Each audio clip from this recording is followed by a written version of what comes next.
Life's about abandoning dream after dream. Hopes and expectations float away downstream. Wow, those lyrics did not age well. I love the show, okay? I've loved it ever since 2011. I love the concept, the whole mixed media aesthetic it has going on, the characters, the writing, the music. Everything about it was spot on.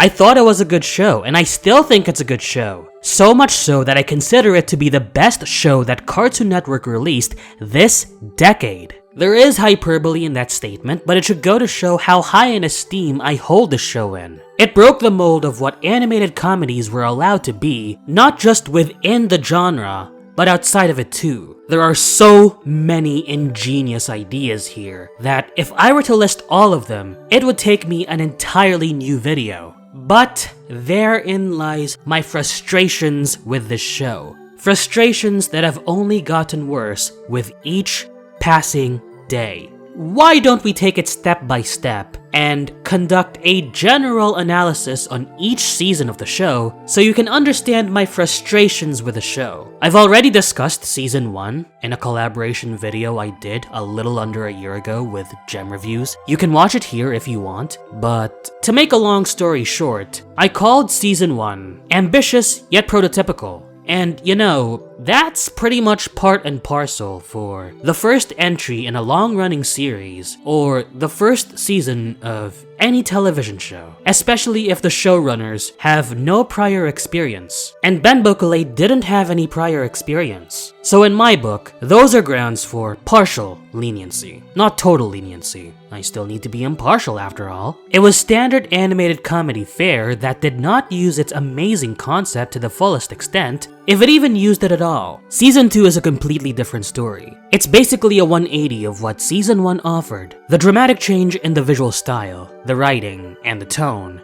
basically allowed the show to stand out as its own thing. So it pretty much pulled off a Darwin, in that it didn't just stand on its own two legs, it grew its own two legs. This is where the Gumball we all know today started. Everything is cynical and self-aware. The color palette that was used is more saccharine. Not saccharine.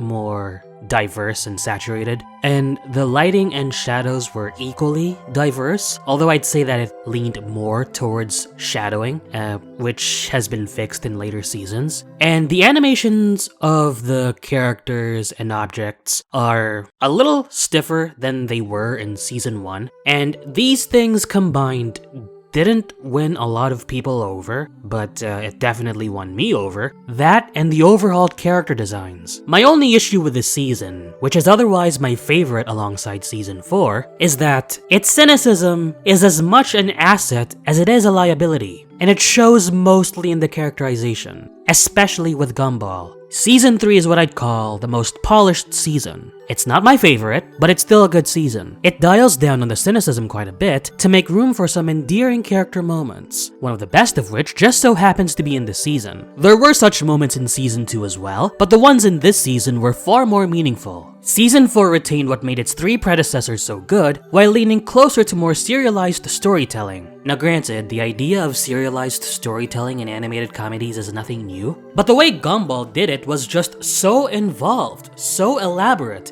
that it became something truly special. There's something to be said about the ambition behind the season. It was one heck of a breath of life into what could have been an unassuming, gimmicky series. Now yeah, there's the issue of continuity lockout. This is by far the least accessible season of Gumball. But I gotta appreciate Ben's vision to break the mold of what animated comedies can do. This ambition is why season 4 is one of my favorites. And then we come to season 5, which started off strong in its first half, but slowly lost steam in its second. Let me make something abundantly clear. Pop culture integration into any creative work is not inherently a bad thing, but if it damages the integrity of your work, you're better off not including it. Several episodes in the second half of season 5 are obnoxious with their pop culture references. They feel so contrived, especially compared to how the show has handled pop culture references in the past, including this damn season. And this extends to the commentary as well. Yes, I know that Gumball is satirical by nature, but my goodness. Whenever I see these references and commentaries, I keep thinking to myself that the show is just checking off a list, or pulling shit out of a hat.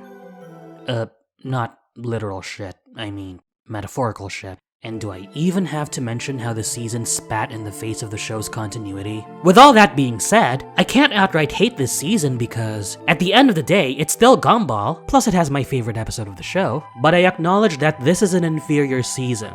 And it's largely because of the wonky priorities in the writing. It was so fixated on these statements and references that a number of these episodes inadvertently became dated. All of this leads us to Season 6, which is an improvement over the last season. For one thing, the references and satire are not obnoxious. They actually service the narratives of the episodes they appear in, and, you know, they're not jammed down your throats. And it helps that the writing here is, honestly, better than the writing of the second half of Season 5. I can really get behind something like The Faith compared to something like The Worst. But, with that being said, some of the things that have plagued Season 5 have reared their ugly heads once again. Chief among them is the total disrespect for continuity. And do keep that in mind, because wasted potential is going to be a recurring theme. Anyone who's followed me for quite some time now will know that two things I praise this show for are its world building and overarching narratives. Like I said earlier, I love the depth to which Ben Bokole went about it, and I was so keen to see where these plot lines would go, how they would resolve. But I guess I should have been careful what I wished for, huh? Now, some people don't really care for the world building and overarching narratives, and I'm sure some of those people have this tiresome rhetoric of, oh, it's supposed to be a comedy, not Game of Thrones or whatever. Now that I think about it, that might be too eerie of a comparison. To that one congregation of viewers, I sincerely ask you, if Gumball was meant to be a through and through comedy show, which, on a side note, I'd have no issues with whatsoever, then why the hell did it spend so much damn time building itself up if it wasn't gonna do anything with that build-up? In life, you have to dress for the job you want. Don't you think you started a little early? Congratulations to both of you. It's, CEO? Well, maybe it all comes back to the stupid name you gave me. What's wrong with Nicole? Nicole is my middle name. My first name is Doctor. Not to mention the time you stole our car to see your boyfriend and landed in court. Oops. Again, literal. We're at peace, Darwin. Separately.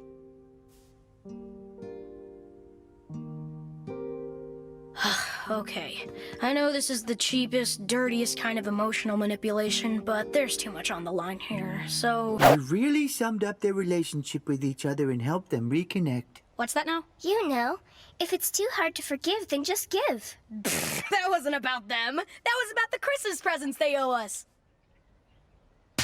Anything worthwhile. God, that episode pisses me off. That's a question I'd like you people to dwell on. That leads us to the final batch of episodes. Oh dear me. Talk about underwhelming. That is looking to be a lackluster way to go out. Just looking at these synopses is enough to make a person go, is that it? Never mind that none of these episodes are part of any of the overarching plots, so that's one thing, but they also don't have a sense of finality to them. And so the theme of wasted potential comes around full circle for the amazing world of Gumball. I'm obviously late to this party. As always, people have made the rounds across the internet complaining about this. Some have even gone so far as to savage Ben Bokole on Twitter. If you're one of those people, stop. No one likes a jackass. But apart from that, I do sympathize with these complaints. Now, I myself haven't seen these episodes yet, and I'm going to, but one has to wonder if Ben Bokole and his crew were really banking on the possibility of a movie, which they teased a little over a year ago. In fact, in a recent video that he did, Awestruck Vox of the Roundtable actually discussed this along with a bunch of other interesting points. He suggested that it would be a catch-22 of disastrous proportions if Ben Bokole and his crew really were banking on this possible movie. So the movie is funded, no matter how bank-breaking it may be, and it's developed and eventually released, but when would it be released? In 1 year's time? When the show is no longer in the back of people's minds? And additionally, what would the presence of Gumball the movie do for Gumball the television series? Absolutely nothing. So say the movie did come out. Would we get something conclusive similar to the likes of Sozin's Comet and Weirdmageddon? Or would we get something nice, but fleeting and ultimately unsatisfactory like Trouble in Tokyo? I don't mean to sound pessimistic. None of us cartoon community people do. It's just that such a lengthy wait, especially after what's supposed to be the final episode of a show, might not warrant such a level of unpredictability. As an aside, and this applies to any television show, not just Gumball, for all the selfishness, entitlement, and ungratefulness that some fans put on display, a lot of us do want to see these shows succeed. And I have to state this because there's a chance that the sincere and thoughtful critique of some fans will be conflated with the petty whining of other fans. And the way Gumball came to an end will be a particular example of that because of how vocal people have been about it. In the very same video, Vox suggested an alternative approach that I can see working. That would be to take a bunch of the season's episode slots and condense them into what was supposed to be the movie. I don't see any harm in that, especially since Season 6 has 44 episodes as opposed to the prior 5 seasons, which had 40 episodes each. Besides, would any of the lackluster episodes in this season be a total loss? I personally don't think so, but alas, it is what it is. That will sadly be the legacy of the amazing world of Gumball, an animated series with unspeakable potential, which it did realize at one point, but ultimately became content with plateauing in mediocrity. What a shame. It's kind of funny, isn't it? How I described Season 1 as a decent outing that didn't maximize the show's already apparent strengths, and 8 years later, that is exactly how the show ends. I guess it's less funny and more disheartening. That's not to say that I didn't enjoy my time, nor does it mean that my opinion on the show has changed. After all, the journey is important, and this entire show has been one hell of a journey. As such, it'll still be my favorite animated series of this generation, and one of my all-time favorites. Be that as it may, the destination is still important, and unfortunately, this journey's destination leaves a lot to be desired. And Gumball now joins the ranks of animated series who have not received a proper swan song, or one that can be considered worthy. Too bad. Too freaking bad. What about you guys? What's your take on this situation? Were you satisfied with how Gumball ended? Or were you also disappointed? Do you agree with me? Do you disagree with me? Am I right? Am I wrong? Do you think I'm a sexy mofo? Or do you think I'm an egotistical son of a bitch? Whatever your 2 cents are, don't be afraid to share them in the comment section below. And for more Gumball related content, be sure to click that friendly looking subscribe button. Oh, and don't forget that bell icon. Yes, I'll still be covering Gumball because this coverage is in short supply, and frankly, this show deserves it. So look forward to that. Until then, I'm the one and only CR Martin, and I'll see you guys later. Ciao for now.